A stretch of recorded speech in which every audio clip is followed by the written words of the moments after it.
네, 안녕하십니까. 네, 정말 모처럼 감도 해소하고 또 산불도 예방할 수 있는 정말 좋은 장비가 내리고 있는 것 같습니다. 아무튼 오시기가 좀 힘드셨을 텐데 그래도 이 자리에 이렇게 많이 와주신 여러분들께 감사드립니다. 오병채 어르신 여기 얼마나 되셨습니다. 네, 또 이렇게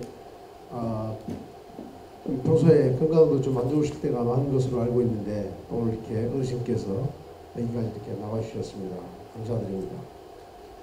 실은 뭐 저하고 우리 권은희 의원하고 공동으로 황룡강 생태보건 이렇게 하는 걸로 되어 있습니다만은 사실상 우리 권은희 의원이 한 거나 다름없습니다. 그만큼 여러 가지 노력들을 통해서 만약에 이 사업을 광산구가 한다거나 광주시가 한다고 하면 이건 정말 엄두가 못 나서도 못하는 사업입니다. 국가 사업으로만 할 수 있는 사업인데 네, 우리 권은희 의원께서 좋은 이런 자리를 만들어 주시고 또 성과를 냈다고 생각합니다. 우리가 물질 만능의 시대에 살고 있지만 아무리 우리가 물질 만능이라고 해도 우리가 살고 있는 환경, 생태가 건강하지 못하면 그 삶이 무슨 의미가 있겠습니까? 또 이렇게 황룡강이 이렇게 생태가 보건이 된다면 또 실제로는 어떻게 보면은 우리가 살고 있는 주거나 또 여러 가지 부동산이나 이런 것들이 오히려 그런 측면에서 보면 또 가치가 또 올라갈 수도 있겠죠, 궁극적으로는.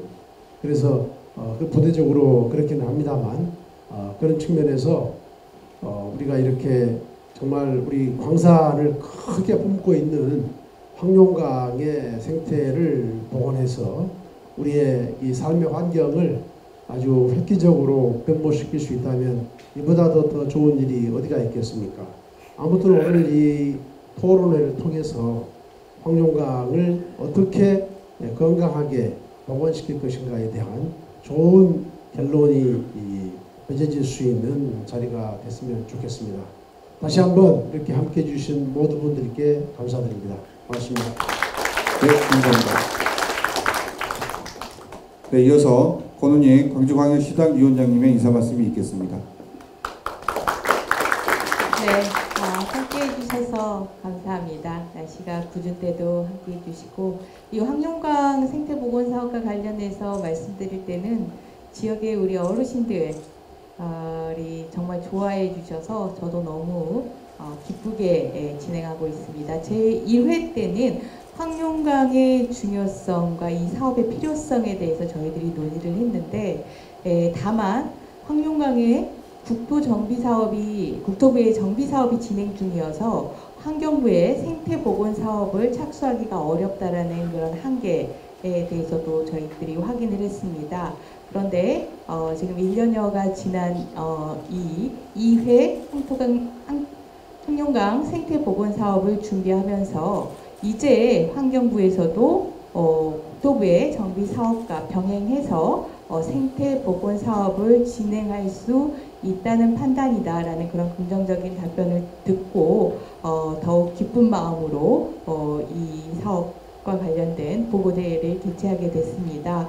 우리 환경부에서 오신 분께서 황룡강 생태보건 사업에 대한 사례 위주의 보고 말씀을 드리실 거고요. 이에 대해서 토론자분들께서 좋은 또 내용을 말씀을 해주실 텐데 우리 플로어에서도 정말 관심을 가지시고 적극적으로 참여해 주시면은 좋은 토론회가 될 것 같습니다. 다시 한번 와주셔서 진심으로 감사드립니다. 감사합니다. 네, 고맙습니다.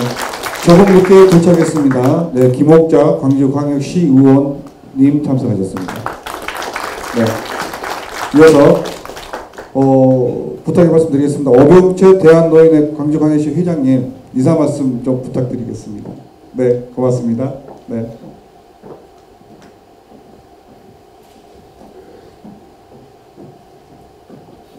이래 때도 참석을 해서 고생하신 권은희 의원님의 그 발자취가 아닌가 이렇게 생각했는데 또 이회 때 또다시 보다 진척된 그 모습으로 또 황룡강 생태보건 및 지역 활성화 방안 토론회를 열게 된 데 대해서 반갑게 생각하고 여기에 참석한 것을 영광스럽게 생각합니다. 저는 어렸을 때부터 황룡강 변에서 살아왔습니다. 그래서 그 맑고 아주 깨끗한 고기 뛰놀고 그런 것을 미역 감고 하던 일을 생각하면서 늘 참석해 왔습니다. 지금에 와서 물질 문명이 이렇게 발달되다 보니까 그 자연 생태가 그렇게 훼손되는 것이 너무 심했는데 뒤늦게나마 복원 사업이 이루어진다고 하니 너무 기쁘고 이것이 명실공히 성공리에 그렇게 복원 사업이 이루어졌으면 하는 마음 간절합니다. 앞으로도 고생하시는 정치권에 또 감사드리면서 여러 주민들이 모두 합심해서 이 생태 복원 사업이 완료됐으면 우리도 선진국 대열에 진입해서 그들에게 부끄럽지 않는 우리나라 생태계 보존이 되지 않을까 그렇게 생각해 봅니다. 대단히 좋은 일이라고 생각되고 고생하시는 여러분들에게 참말로 감사의 말씀을 전해 올립니다. 감사합니다. 네, 고맙습니다. 네, 지금부터 이제 본격적인 토론회로 들어갈 예정입니다. 네, 한 분 한 분 발제자, 좌장, 토론자님들 소개해 드릴 때마다 뜨거운 박수로 맞이해 주시고요. 많은 플로어에서도 많은 말씀들 준비해 주셨다가 함께 말씀 나누는 그런 시간 가졌으면 고맙겠습니다. 그럼 한 분씩 제가 호명을 해드리도록 하겠습니다. 정상인 환경부 물환경정책국 생태보존과 사무관님, 자리해 주시면 되겠습니다. 안종수 호남대 전 명예교수님이십니다. 토론자로 나서실 분들입니다. 김종일 광주전남연구원 선임연구위원님이십니다. 한시경 광주시 건설행정과 하천관리담당 사무관님이십니다. 유복현 전 광산문화원장 광산구 향토문화연구소장님이십니다. 마지막 토론자십니다. 기송종 인곡동 주민자치위원장님 함께하셨습니다. 그럼 지금부터는 안종수 호남대 전 명예교수님께서 토론회를 이끌어 주시겠습니다.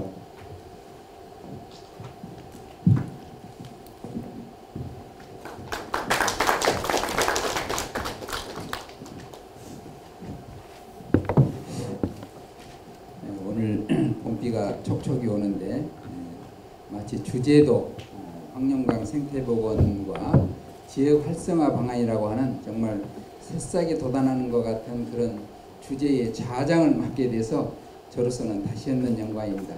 저는 호남대학교 관광경영학과에서 그동안 어등산 황룡강에 대한 여러 가지 구상안도 좀 많이 했었고 그 인연으로 해서 저한테 부족하지만 저한테 좌장을 좀 부탁을 한 것 같습니다. 오늘 주제가 황룡강 생태복원과 지역 활성화 방안인데요. 이것은 아까 사회자가 말씀드렸다시피 바른미래당 광주시당이 주최하고 또 김동철 국회의원님, 권은희 국회의원님 두 분께서 공동으로 주관하십니다. 이 토론회의 목적은 실은 작년 6월 달에 인곡동에서 제1차로 이 황룡강 복원을 정말 깨끗하게 잘 해야 할 그 필요성을 강조를 하고 그때 많은 또 의견이 모아졌습니다. 그때 두 분 국회의원께서 같이 공동으로 좀 주관하셔가지고요. 그래서 오늘은 그 필요성 위에서 어떻게 실질적으로 이것을 진행할 것인가 이걸 가지고 토론을 진행하겠습니다. 저는 며칠 전에 이 토론의 좌장을 맡아달라고 해서 깜짝 놀랐습니다. 왜냐? 대체로 이런 정책 토론이라는 게 한 번 하고 일회성으로 끝나는데 2회의 연속해서 이 토론을 하는 걸 보고 이 두 분들이 내가 평소에도 참 정치인 국회의원으로서 대단히 진정성 있고 참 그 훌륭하시다 그랬는데 저는 사실 1회 세미나 끝나고 자료를 버렸어요. 1회성으로 끝날 줄 알고. 그런데 2회 하는 걸 보고 참 이분들이 그 지역을 이렇게 정말 그 가슴 깊이 사랑하는구나. 그걸 보고 정말 저는 참 그 좌장 부탁을 받고 기분이 참 좋았습니다. 네, 오늘 주제 발표는 주로 이제 생태하천 보건 정책 방향에 대해서 환경부의 전상인 사무관께서 발표를 하시고, 그 다음에 김종일 광주전남연구원의 선임연구위원님과 그 다음에 광주시의 한시겸 하천관리 담당 사무관께서 토론자이시지만은 그동안의 연구를 바탕으로 해서 상당히 깊이 있게 설명을 좀 해주실 것입니다.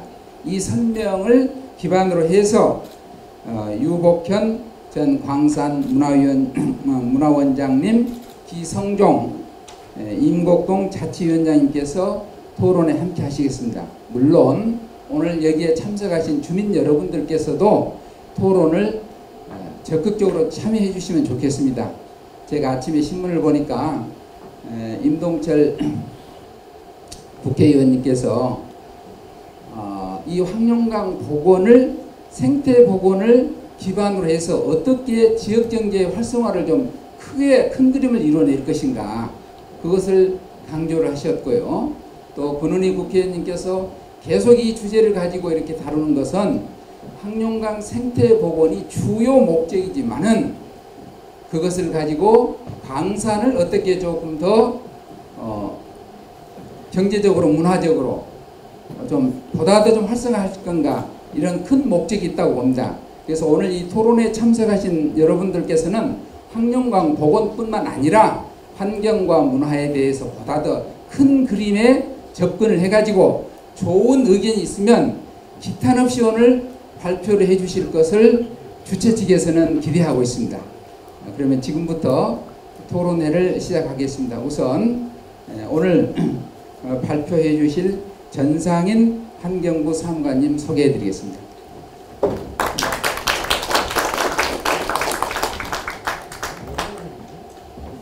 저 있어라. 요걸 그럽시다. 발표할 동안은 우리가 좀 내려가 있어.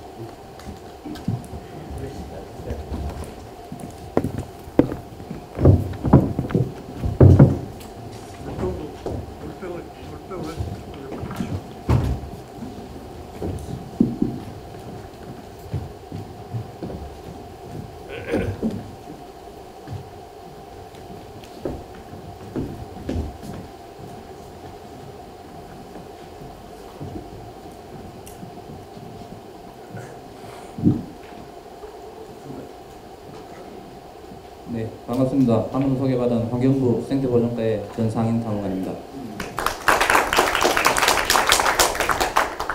먼저 지역에서 황룡강 생태 복원하고 자연환경 보존에 대해서 이런 정책 토론을 가진다는 데 대해서 너무 환경부의 사람으로 기쁘게 생각합니다. 그리고 이런 자리, 뜻깊은 자리에 저를 초청해 주신 김동철 의원님하고 권은희 의원님께 감사드립니다. 네, 제가 소개해드릴 내용은요, 생태하천 복원 정책 방향입니다. 이 생태하천 복원 사업이라는 게 크게 어려운 내용은 아니고요. 여러분께서 다 어릴 때 하천에서 몇 감고 물고기 잡고 하던 그런 하천으로 돌아가자라는 그런 사업을 보시면 되겠습니다. 발표 중간중간에 보시면 어려운 용어 같은 게 있을 텐데요. 최대한 좀 쉽게 설명해서 들어보도록 하겠습니다. 순서는 보건사업 개요, 강야, 효과 및 사례를 발표드리고 절차 및 지원 법의, 그리고 마지막으로 당부사항에 대해서 말씀드리겠습니다. 보건사업 개요입니다. 생태하천 보건사업이 무엇이냐? 예전 이치수나 개발 유지의 하천 사업으로 인해서 훼손된 하천 생태계를 원래 건강한 하천으로 되돌리자라는 게 생태하천 보건사업이라고 할 수 있겠습니다. 예전의 자연 하천은 보시는 바와 같이 홈스터라는 게 있었습니다. 하천 둔치에 웅덩이도 있었고요.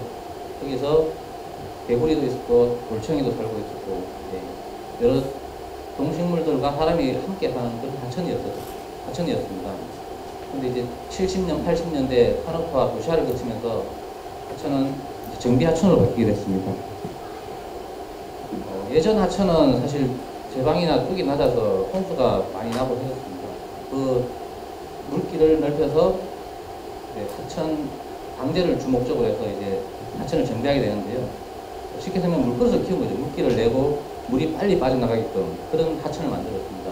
그러다 보니 이제 동식물보다는 사람들이 사용하기 편한 그런 하천이 되었습니다.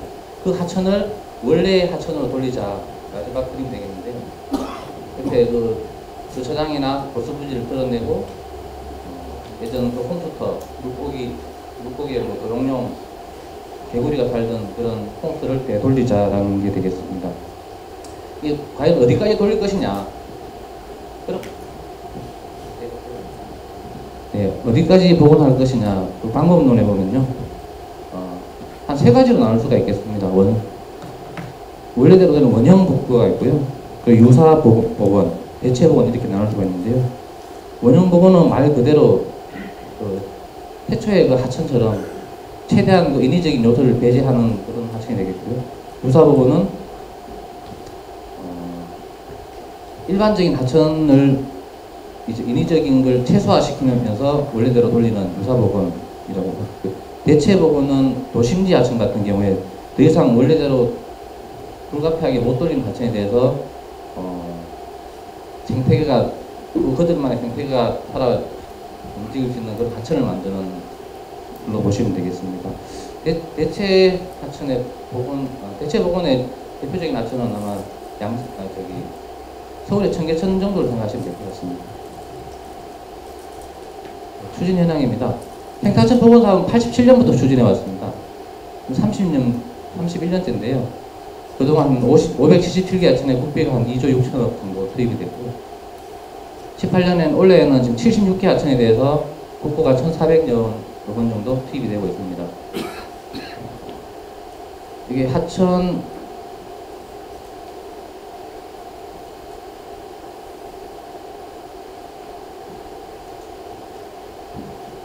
개소수가 차이가 나는 것은 밑에 2115개는 루게 하천이고요.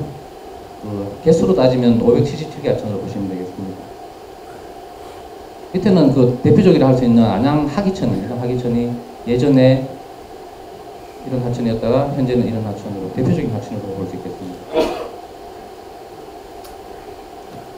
생태하천 보건사업이 어떻게 변화해왔냐? 87년에 시작됐다고 그랬고요. 처음에는 오염하천 정화 사업이라는 이름으로 2001년까지 시행이 됐습니다. 그 당시에는 예전 진짜 냄새나던 그런 하천이 많아서 하천 수질 개선 위주의 사업이었다면 2002년부터 2008년까지는 자연 하천 정화 사업이라고 이름을 바꿨습니다. 그러다가 2009년부터 현재 생태하천 복원 사업으로 이름을 바꿔서 생물 종을 복원하고 수생태계 건강성 위주의 그런 사업이 시행되고 있습니다. 주요 사업 내용은 뭐 수변공항 창출이나 생태휴식공원 제공 그런 거 보시면 되겠습니다. 그럼 어떤 식으로 나아가야 할 것이냐? 생태하천 복원 방향이고요. 하천은 사실은 흐르는 게 선으로 흐르지만은 이 하천을 관리하기 위해서는 유역단위, 그러니까 면적 개념으로 들어가야 됩니다. 산봉우리에서 이제 흘러드는 물, 그런 물들을 전부 관리하자는 그런 유역 통합관리 차원에서 접근해야 된다는 얘기고요. 보시면 토지라든지 농경지, 오염원관리, 축산이라든지 폐해수, 하수도 모든 하천에 미치는 모든 요소를 종합적으로 고려해서 추진해야 된다, 이런 내용이겠습니다. 다음은 하천의 종적, 행적 연결성 확보인데요. 이거는 어떤 특정 구간에 복원만 하는 것이 아니라 멀리는 발원지부터 하구, 여기 바닥까지, 또 옆으로는 행적으로는 하천에서 제내지, 제외지, 그 사람이 사는 곳까지 전부 연결하자. 그렇게 보시면 되겠습니다. 이런 게 가장 대표적인 게 이제 보호나 의도 개선하는 사업이라고 보시면 되겠고요.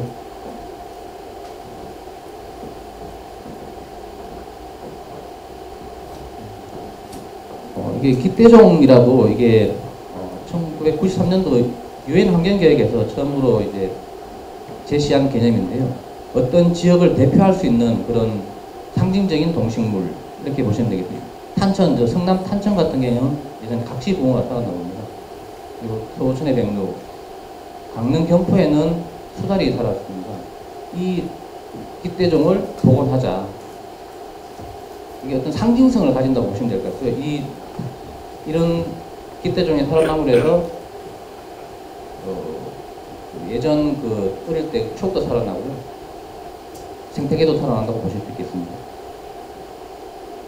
도심하천의 물길 회복입니다. 이거는 보시면 밀양, 춘천의 약사천, 대부분의 도심지 하천은 보면 혹시 땅값도 비싸고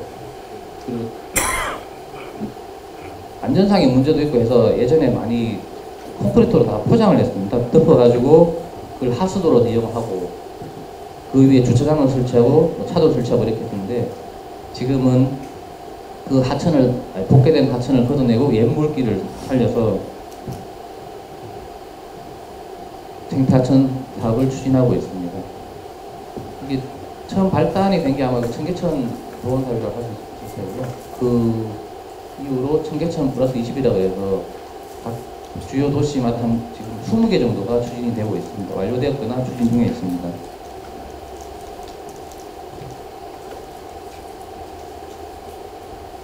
하천별 특성을 살리는 건데요. 하천별 고유한 지역마다 그 고유한 역사와 문화가 있을 겁니다. 그걸 연계해서 지역 특화 프레임을 개발해서 지역 주민들에게 생태 휴식 공간을 제공하고 지역 면소화 사업을 추진하자, 이런 게 주요 방향이라고 할 수 있겠습니다. 보건 효과 및 사례입니다. 이 사업이 생태하천 사업이 수질 개선하고 수생태계 보건 사업인데요. 보시는 바와 같이 제가 2007년부터 조사를 시작했는데 한 160개 하천을 조사한 결과 오염도가 한 60% 정도가 감소되는 효과를 나타내고 있습니다. 그리고 수생태계도 그러니까 동식물이 많이 증가했습니다. 그러다 보니 지역 주민 만족도도 계속 90% 이상 정도 만족하는 그런 결과를 보여주고 있습니다. 지금 보여드릴 사업은 작년도 생태하천 우수 사례인데요. 저희가 해마다 콘테스트를 하고 있습니다. 작년에는 탄천하고 아산의 온양천하고 총 5군데를 저희가 지정했는데 그중에 한 2군데만 뽑아왔습니다. 사진 전후 좌우 비교하시면 될 것 같고요. 사업은 총 한 190억 정도 들여서 한 3년 정도 사업을 했습니다. 그 효과로 수질이 5.2에서 한 2.1 정도 많이 개선됐고요. 종다양성, 어류나 식물상이 많이 증가했습니다. 충남의 아산에 있는 온천천인데요. 이 하천은 예전에 온양온천이라고 하수처럼 이용되는 그런 하천이었습니다. 이 하천이 겨울에도 수온이 기민할 정도로 수온이 높았다고 하는데요. 그 하천에 생태유지용수라는 다른 물을 끌어다가 공업함으로써 수질이 많이 개선됐고요. 수질 보시면 45에서 0.8로 엄청나게 많이 개선된 걸 볼 수가 있습니다. 이 사업은 도심지 하천이다 보니까 공사비가 한 500억 가까이 들어가 됐습니다.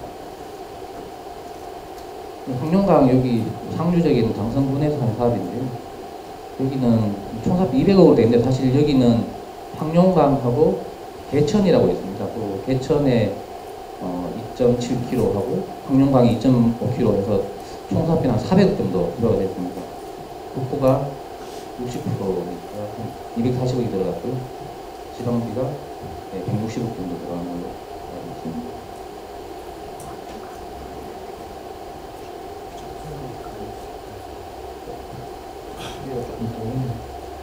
이게 섭지, 장독 섭지 현황인데 이게 황룡강에 있는 하천 섭지인데요. 이게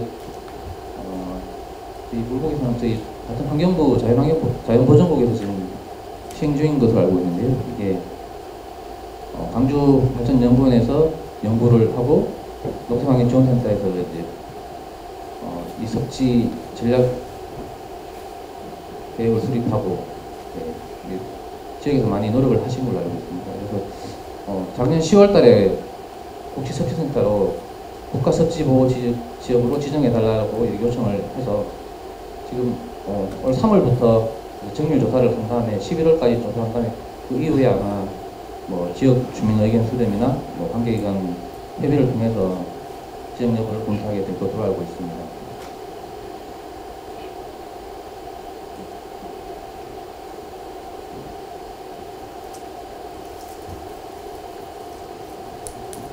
예, 생태하천 보건 사업 추진 절차입니다.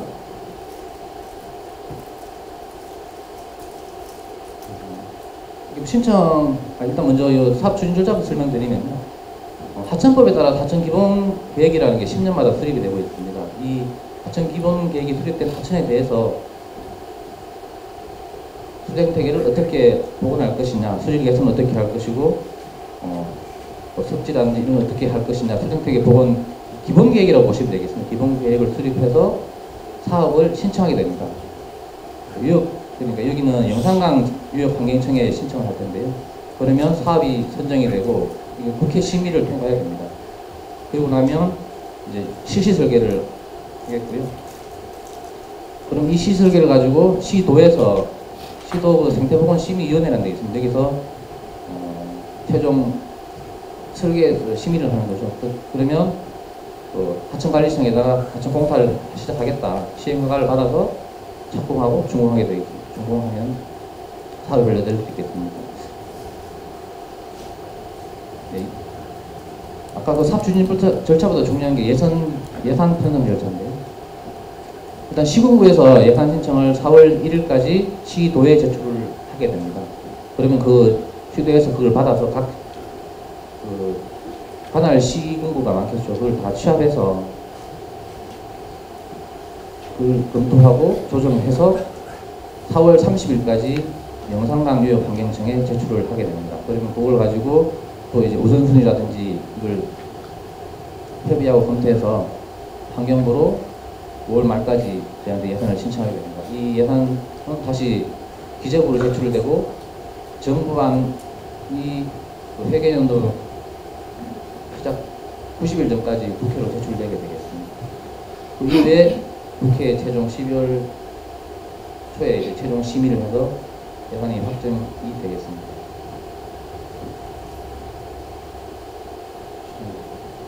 네.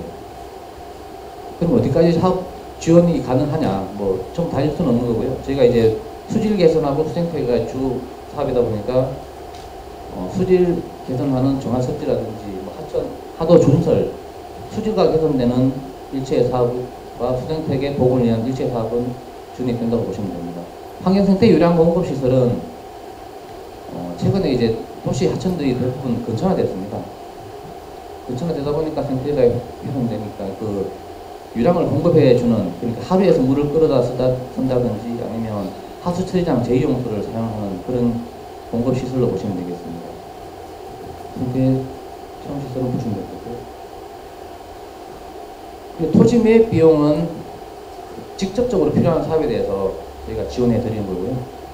뭐 예전에 있던 보수부지 주차장을 딴 데 옮겼을 때 뭐 다시 매입하는 그런 비용들은 당연히 지원이 안 되겠습니다. 그리고 설계 관리, 모니터링 비용이 지원됩니다. 부대시설하고 친솔시설에 대한 국토 보조 기준인데요. 여러 탐방로, 분수시설, 체험시설이 있는데 데크, 기타 있는데 세부적인 것보다는 사업 목적에 맞고 최소한의 인공시설이 있다면 국고 지원이 가능하고요. 과도하게 사업 목적과 불부합되고 인공 구조물에 가까운 시설들은 지원이 안 된다고 보시면 되겠습니다. 네.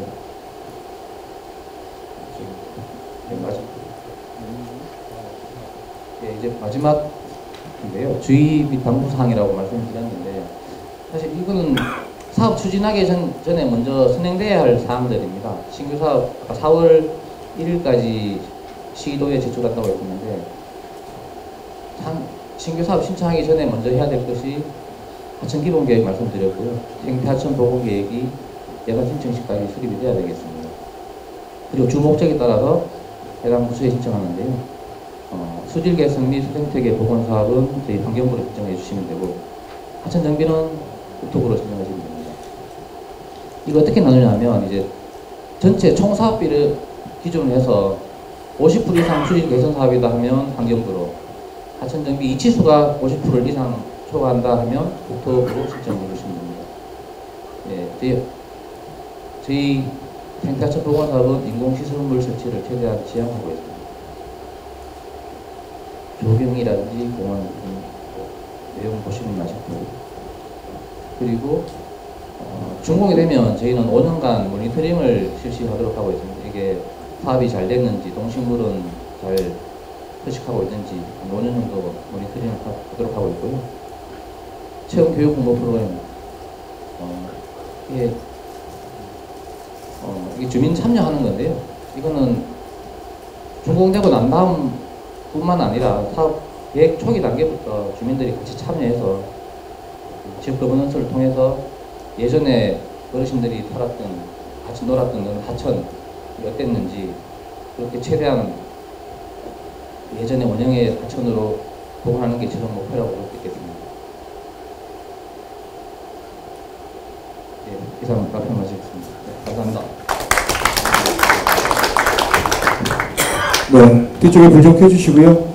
아니 그냥 네, 다음 그러면 바로 네, 김종일 네, 선임연구위원의 토론 먼저 보시고 네, 진행을 하는 걸로 그렇게 하겠습니다. 토론자 우리 김종일 박사님하고 네. 시경 광주시 한국관리소장 사무관께서도 자료를 좀 가지고 오셨기 때문에 네, 네, 그렇게 진행하겠습니다. 네.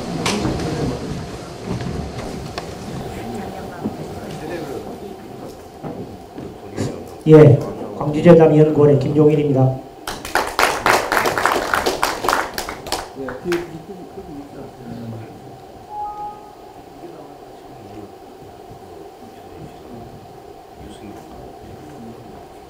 황룡강 어떻게 보존하고 이용할까 하는 그 부분에 대해서 제가 생각하고 있는 바를 간략하게 말씀드리고자 합니다. 말씀드릴 내용들은 이와 같습니다. 이제 우리 지역에서 계신 분이기 때문에 뭐 황룡강에 대해서는 뭐 아실 거고, 이게 지금 황룡강의 이제 형상입니다. 유역의 형상이고, 지금 이제 광산구는 지금 이쪽에 그 청단, 신창, 하남, 그 수안 이쪽은 풍영정천 그 수역에 속하고, 이 가운데 있는 쪽이 이제 황룡강, 그리고 지금 이제 저쪽이 맨 남쪽 이쪽이 지금 평동 쪽에서 내려오는 평동천 쪽입니다.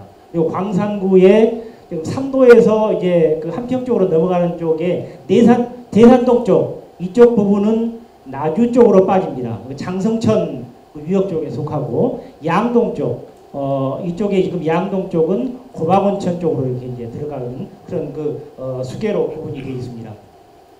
뭐 광산구 뭐 하천들 뭐 참고해 주시면 자료로 대체를 하겠습니다. 그 옛날 지도를 한번 그 살펴봤습니다.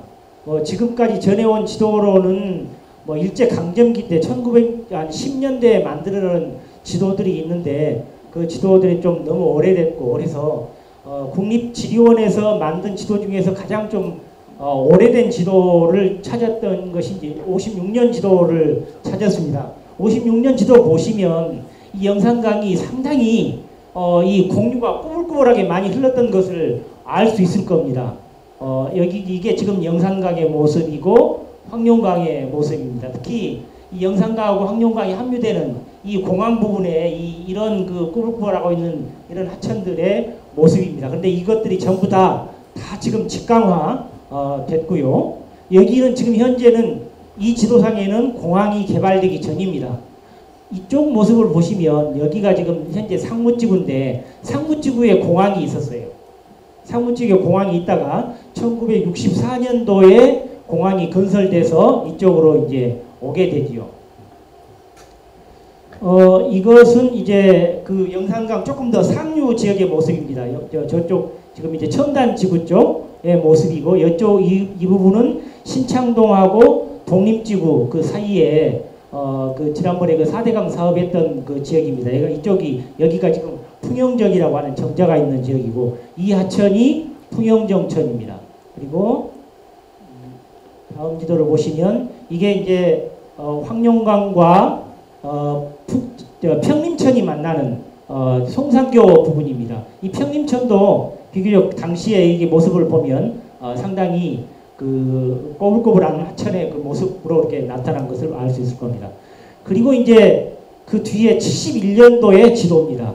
앞에 지도는 56년이고, 우리 76년도의 지도를 보면 제방들이 많이 막아집니다. 제방들이 막아지고 현재와 같은 좀 모습들을 보여줍니다. 그리고 이제 공항은 만들어졌던 거고, 그리고 이제 이와 같은 이런 그 소위 우가코가 호수가 그 당시에는 그 존재를 했었습니다. 이제 그 뒤에 전부 다 매립이 이제 됐었죠. 이 유역에서 이와 같은 많은 그 개발 사업들이 있었습니다. 아마 황룡강에 가장 큰 영향을 미쳤던 것은 장성댐.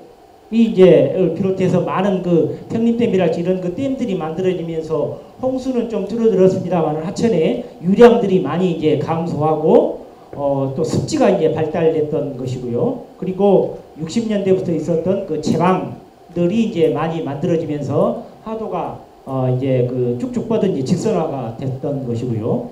4대강 사업으로는 이제 그 상류에 그 댐에서 이 댐들 숭상하는 사업들, 뚝 높이기 사업들 이런 사업들이 좀 있었습니다. 우리 광산구에서는 왕동저수지 이제 뚝 높이기 사업이 이제 이루어졌고요. 토지용 변화 쪽에서는 광주공항 건설이랄지 또 소촌산단, 평동산단, 지금 평동은 지금 3산단까지 지금 현재 조성 중에 있고 한평 그 경계에 123만 평 규모의 빅그린 산단이 지금 조성 중에 있습니다. 이게 지금 이제 빅그린 산단 광산구 쪽 한평 쪽이고요. 이게 지금 빅그린 산단의 지금 개발 그 이제 모습입니다. 이제 지금 이제 제가 하천을 이야기하면서 뭔 그 주변 지역까지 이야기하냐 그렇게 이야기할 수가 있을 수 있는데 사실은 하천은 좀 넓게 봐야 됩니다. 지금 우리가 지금 자리하고 있는 지금 어룡동 주민지원센터도 옛날에는 개발되기 전에는 논이었고 논이 개발되기 전에는 하천이었던 곳입니다. 운수천하고 이제 그 황룡강이 만났던 곳인데 이 그림을 보여드리는 이유가 있습니다. 과거에 광주시의 토지 비복도 지금부터 한 30년 전이라고 생각을 하면 됩니다. 그때 주요 도시 지역들은 이 영산강을 중심으로 해서 영산강의 오른편 쪽에만 도시화 지역들이 있었고 광산구 쪽으로는 이 활주로 공항과 송정리 그리고 하남산단 일부 쪽만 도시화된 지역이 있었어요. 나머지는 전부 다 농촌 지역이고 임야 이런 지역들이었습니다. 그런데 2000년대 말로 보시면 완전히 이제 그 영산강 서쪽으로도 개발이 돼서 첨단 뭐 이제 하남 또 최근에는 이제 진국산단까지 그리고 이제 뭐 다 이렇게 됐고 평동산단 평동 3차 이렇게 됐습니다. 그리고 이제 이 뭐 2013년도 지도에는 조금 더 평동산단이 조금 더 2차 단지가 확대가 되고 서른지구가 개발되는 이런 그 형상들을 보여주고 있습니다. 그래서 사실상 이제 얼마 안 가면 바로 이제 황룡강까지 이 도시화의 영향들이 미쳐질 것으로 이렇게 보입니다. 뭐 자연 그 자원들은 이제 뭐 이와 같은 것들 또 저수지 자원들 우리 광산구에 크게 두 개의 저수지 왕동 저수지하고 이제 지정제 평동제라고 하는 뭐 이런 그 저수지들이 있고 그 외에 작은 아주 규모가 작은 농업용 저수지들이 있습니다. 이런 저수지들의 습지들이 지금 많이 발달이 되어 있습니다. 황룡강에는 유량이 줄면서 많은 그 임곡에서부터 시작을 해서 합류지점에 이르기까지 많은 습지들이 발달이 되어 있습니다. 이제 옛날부터 산은 나누고 강은 합한다라고 하는 말이 있습니다.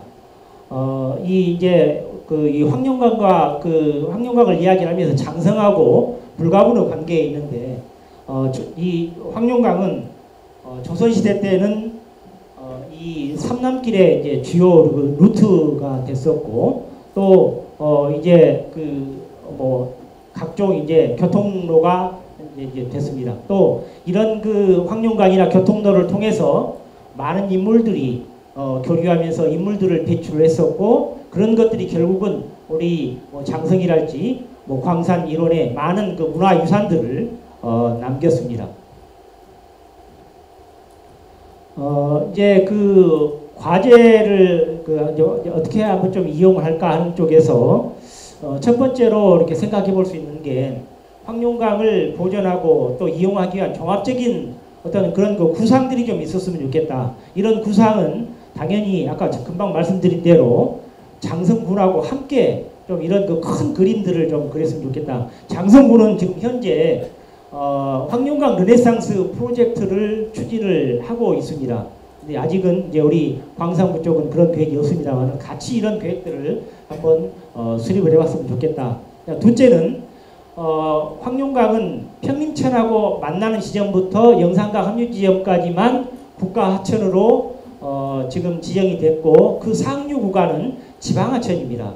그런데 이 국가하천 지정 요건들을 보면 황룡강은 충분히 그 요건들을 갖추고 있기 때문에 그 송산교부터 시작을 해서 장성댐 하류까지 국가하천으로 지정해서 좀 체계적으로 보존 관리했으면 좋겠다라고 하는 안들을 좀 제안을 했습니다. 다음에 이제 이 우리가 하천을 생각을 할 때 치수, 이수, 환경 이 세 가지를 어느 하나라도 무시할 수가 없습니다. 그래서 가장 먼저는 치수 기능 부분입니다. 홍수와 가뭄 피해가 없는 그 황룡강을 만들었으면 좋겠다. 황룡강이 이게 지금 2013년도에 그림을 지금 제가 그 홍수가 있었던 때에 그 캡처했던 건데, 아마 우리 어르신들 황룡강에서 가장 그 근래에 가장 큰 홍수는 아마 8, 9년 홍수를 기억하실 겁니다. 저도 그 홍수를 좀 기억을 합니다만은 댐 만들어지고 난 뒤에 홍수가 없을 줄 알았는데, 실제로 장성댐이 76년도에 만들어지고 난 뒤에 얼마 안 있다가 89년도에 이제 대홍수가 있었습니다. 그래서 홍수는 항상 걱정을 해야 됩니다. 그래서 이제 이런 그 대책들이 필요할 것 같고, 특히 이 평동 3산단이나 빅그린 산단 등 상류 쪽에 유역 쪽에 대규모 개발 사업들이 있기 때문에 그 토지 이용의 형태가 변하기 때문에 많은 그런 그 영향들이 있을 수가 있겠습니다. 그래서 이런 부분들 세심한 그 고려가 있어야 되겠다. 두 번째는 이수 기능입니다.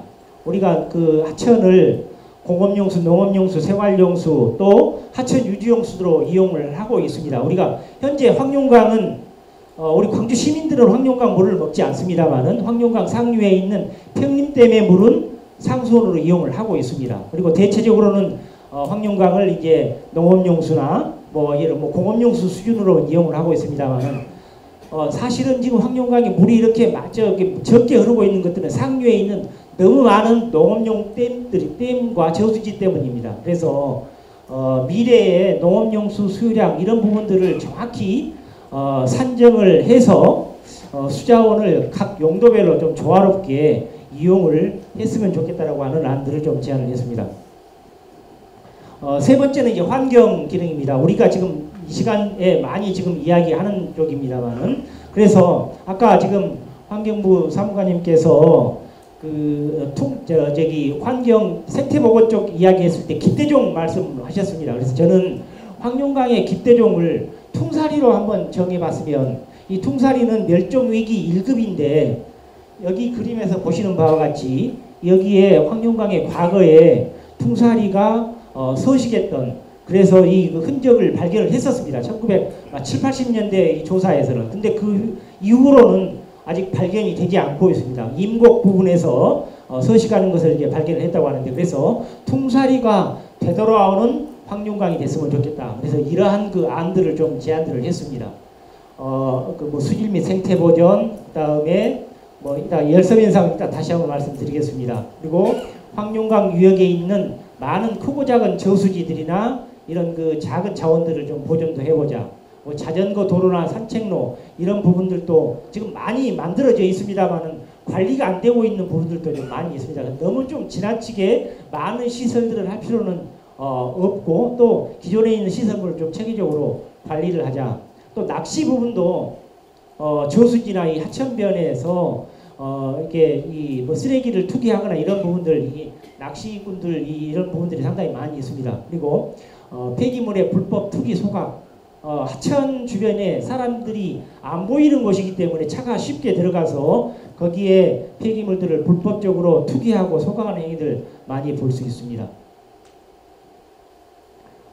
황룡강 이제 우리 광산구 쪽에서 봤을 때 맨 상류 지점이라고 할 수 있는 곳이죠. 임곡교 상류의 자연하천들의 모습이고요. 조금 더 하류 쪽으로 내려오면 그 입성마을 쪽 부분 쪽에 이 하천 내의 이 습지들의 모습입니다.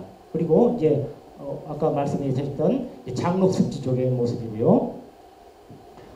조금 더 이제 하류의 광주공항 인근 쪽에 황룡강의 모습이고 합류지점 부분의 모습입니다.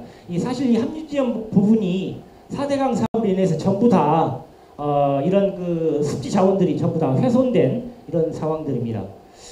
평림천의 모습입니다. 이 평림천은 조금 비교적 최근에 제가 현장에 나와서 찍은 사진인데 바로 이 인근 쪽은 빅그린 산단을 지금 현재 조성하고 있는 쪽이고 그 부분에 이런 모래톱들이 잘 발달이 되어 있고 수변에는 이와 같은 이렇게 수생 식물들이 서식을 하고 있고 많은 철새들, 물고기들이 서식하고 있는 곳인데 앞으로 빅그린 산단이 가동되고 난 뒤에는 어떻게 될까? 풍영정천, 장수천의 모습이 되지 않을까 이런 걱정들을 해봅니다. 본량동의 입성마을 부분에 가면 이와 같은 그 구수로가 보입니다. 이 수로가 어떻게 형성이 됐는지는 아직 저도 지금 파악을 못하고 과거에 구화도일지 어쩔지는 모르겠습니다만 아주 그 좋은 경관 그 모습들을 보이고 있고 송산교에서 조금 더 위쪽으로 올라가다 보면 서당골 부분에 구화도의 그 모습입니다. 낚시터로도 지금 많이 활용되고 있는 습지입니다. 이 동곡 쪽에 있는 기룡제라고 하는 작은 저수지의 모습이고요. 평동 저수지 아주 지난주에 제가 찍은 사진입니다만은 그런데 이와 같은 아름다운 모습만 보일 뿐만 아니라 이 인근에는 낚시하는 사람들이 버린 많은 그런 쓰레기들을 볼 수가 있었습니다. 이 그림은 2005년경에 이와 같은 연구를 하면서 광주시에 온도의 분포가 어떤 모습으로 분포할지 하는 것을 보여준 그림입니다. 소위 도시의 열섬 현상을 보여주는 그림인데요. 이와 같이 지금 파란색으로 진하게 나타난 것은 도시 온도가 낮은 곳의 모습입니다. 무등산, 어등산, 판사등산, 용진산 이런 쪽들 이 주요 산지들이 있는 곳하고 영산강, 황룡강이 흐르는 지역들 이런 지역들은 온도가 낮은 지역입니다. 반대로 붉은색 계통의 지역들은 도심 지역들이죠. 이제 우선 동구는 여기 광산구가 아닌 지역 나도 광산구 쪽을 보면 여기 지금 하남산단 지역들 그 다음에 광주공항 활주로도 대규모의 면적이 아스팔트로 포장이 되어 있지 않습니까? 콘크리트로. 그래서 이렇게 열을 내뿜는 지역이 되는 거고 송정리 일대 그리고 여가 이제 평동산단 당시 이제 조성하고 있었던 그 모습 이런 지역들 이렇게 나왔습니다. 여기는 뭘까요? 혹시 아시겠습니까? 여가 지금 평동저수지인데 평동저수지 위에 지금 포사격장 모습입니다.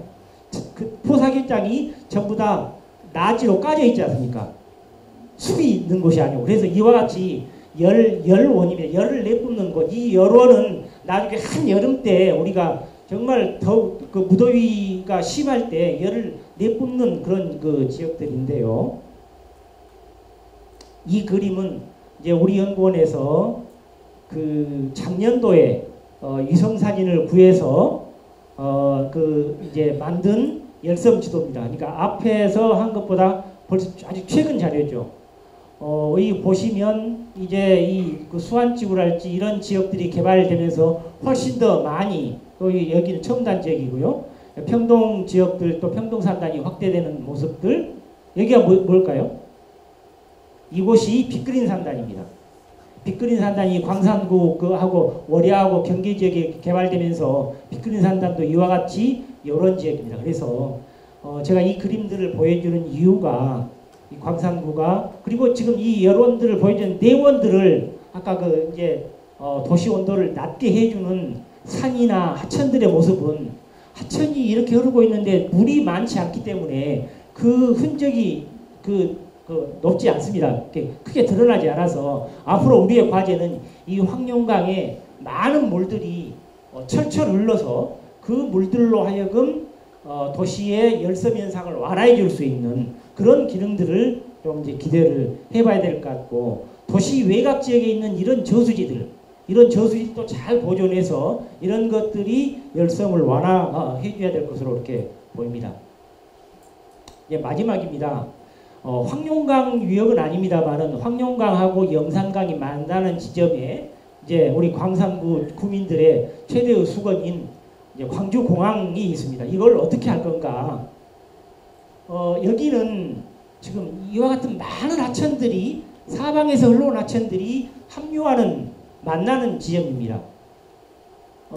이쪽 부분의 하천을 우리 광산구민과 서구 주민들은 극락강이라고 불렀습니다. 극락강은 따로 있는 강이 아니고 영산강의 일부를 그 극락강이라고 불렀습니다.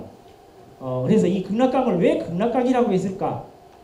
아마도 이제 어떤 영역인지는 모르지만 장성, 담양, 광주, 화순 뭐 이런 지역들에서 흘러오는 여러 가지 하천들이 만나는 지점, 또 거기에 하천만 흘러온 것이 아니라 아까 하천이 흘러오면서 그곳에 있던 모든 전기가 한 곳에서 만나는 지점, 이런 지점이 아니었을까 이렇게 생각을 해봅니다. 이런 지점들이었기 때문에 과거에 이런 것들이 만나는 지점에 이와 같은 정자들이 있었고, 이런 정자들에서 많은 그 인물들이 거기에서 학문을 논하고 후학들을 가르치고 이런 것들이 아니었는가 싶습니다.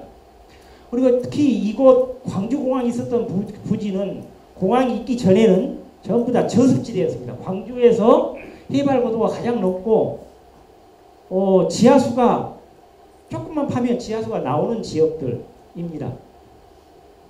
그래서 앞으로 여기를 개발할 때 어떻게 해야 될 건가?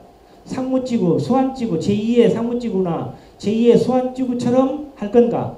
라고 하는 것입니다. 그런데 여기가 이제 광주 도시계획 2030 도시계획에 보면 광주의 광역발전축 동서를 잇는, 그다음에 이게 이제 신성장 동력축 광역발전축인데, 이 두 축이 만나는 지점이 이제 상무 지점인데 상무하고 가까운 지점에 위치를 하고 있습니다. 대단히 중요한 위치를 차지하고 있죠. 그래서 개발의 어떤 여건도 좋은 그런 지점이라고 할 수 있습니다. 광주 발전의 이제 핵심 지역이고, 어떻게 할 건가? 이와 같이 할 건가? 이제 광주 군공항이 빠져나가면 아까 우리 김동철 그 대표님, 원내대표님 가셨습니다만, 대표님께서 대표 발의를 해서 군공항 이전 특별법이 발효가 이제 돼가지고 이전할 수 있는 계기를 만들었습니다만은, 이게 국방부는 손을 떼거든요. 광주공항 부지를 개발해서 거기서 남는 이익금을 가지고 그 비용을 가지고 새로운 공항을 만들고 그 군공항 주변에 그 주민 지원 사업을 하고, 여기 군공항 부지를 복원 사업을 하고, 미군들이 활용을 했기 때문에 뭔가 오염도 있었을 것 같은 복원 사업을 하고 이걸 해야 되는데, 그러자면 여기를 어떻게 개발을 해야 되냐면, 만약에 그런 논리로 한다면 상무지구나 수안지구처럼 아파트 빽빽하게 넣고 고밀 상업지구를 넣어야지 여기를 개발을 할 수가 있습니다. 그렇게 할 것인지, 그렇지 않으면 정말 어떻게 할 건지 하는 부분들은 조금 이 공항 부지를 조금 늦게 개발을 하더라도 우리 광주의 미래를 내다보면서 신중한 그런 고민이 필요하지 않는가 하는 생각을 해봤습니다. 네, 고맙습니다.